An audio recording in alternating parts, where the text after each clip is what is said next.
বন্ধুরা, আজ আমি তোমাদের পা ভালো থাকার একটা টিপস দেখাচ্ছি, তোমরা দেখো। এইভাবে পাটাকে দুদিকে ঘুরিয়ে পায়ের নিচেটা মাসাজ করে, তারপর পায়ের নিচে আঙুল সমস্ত জায়গাগুলো দুটো আঙুলের দ্বারায় ভালোভাবে মাসাজ করলে সমস্ত নার্ভ ভালো থাকবে, আর চলতেও খুব সুবিধা হবে, পাটা ভালো থাকবে, সকালে উঠে কোনো প্রবলেম হবে না। এইভাবে করার পরে পাটাকে নাকে ঠেকিয়ে নিচে নামাও। এইভাবে দ্বিতীয় পাটাও করতে হবে।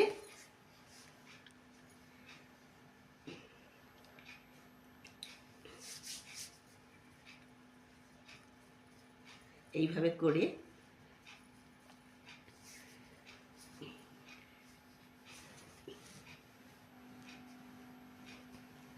পাটাকে নাকে ঠেকিয়ে নিচে ঠেকাবে।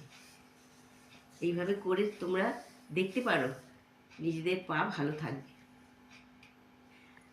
আমার আজ পর্যন্ত ৬২ বছর বয়স, আগামীকাল থেকে আমি ৬৩ বছর বয়সে পড়ছি, কিন্তু আমার পা ভালো আছে, কোনো প্রবলেম নেই। তোমরা ট্রাই করে দেখতে পারো।